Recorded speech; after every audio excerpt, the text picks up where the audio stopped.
the dating dance. I just happened upon a short on YouTube about a woman. She's a reality star, and she used the term duty dating. And I thought to myself, interesting. She must have been taught by, or she must have studied Pat Allen's theories and Pat Allen's work. And duty dating is kind of like a term that floats around in this community.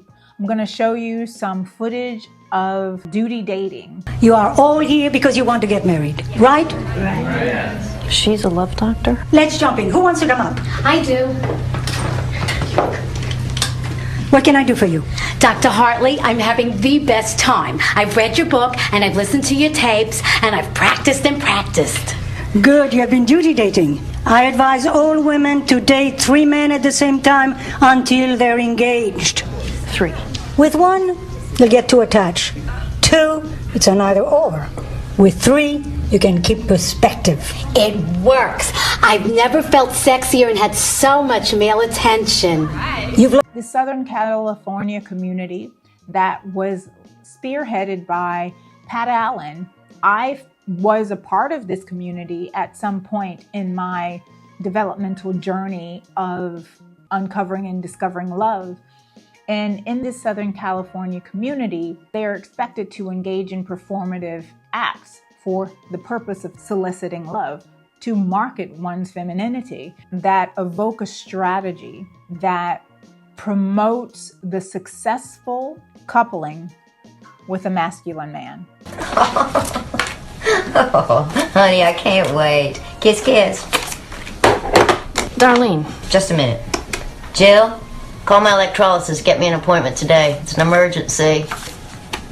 Damn little hairs keep growing back. What's going on? All these calls. How do you do it? Darling, never date just one man. Not till you get big ticky on your left hand. How? I can't get past the second date. You could have men knocking down your door. Only if my house was on fire. Not if you knew the rules of the road. On every journey, there are passengers and there are drivers. What do cars have to do with dating?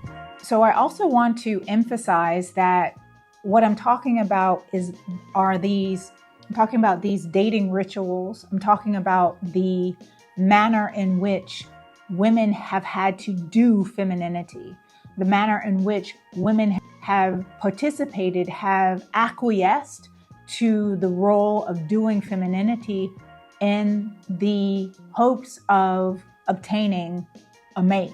These. Out. But they're so comfortable for work. If you're Bozo the Clown, out. Presentation, darling.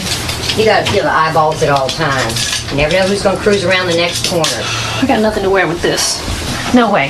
Can't believe I even bought it. Put it on. It's too tight. It looks great. I can't breathe. Too bad.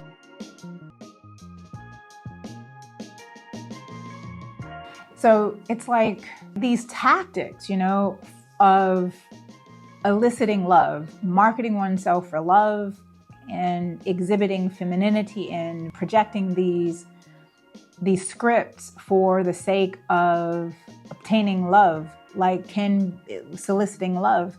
And so according to Shears Leonard in her book, The Wounded Woman, the feminine or doing femininity is a role that has been defined for women from the conscious and cultural expectations projected on them by men. So it's essentially what's considered conventionally feminine. This is contextual though, because Simone de Beauvoir, in her book, The Second Sex, speaks about the myth of femininity. Femininity in this context is being defined as performative acts of soliciting love. In this context, in this video, that's what it's about. And one such example can actually be pulled also from Leonard's book, where she talks about the eternal girl. She uses the eternal girl. I mean, we can look through history and we can talk about Sleeping Beauty, being arisen from a deep freeze, waiting for her Prince Charming to wake her. She's like the darling doll. Like the darling doll in this prototype is like that woman that becomes the image. She's like the woman that becomes the image for her lover's expectations.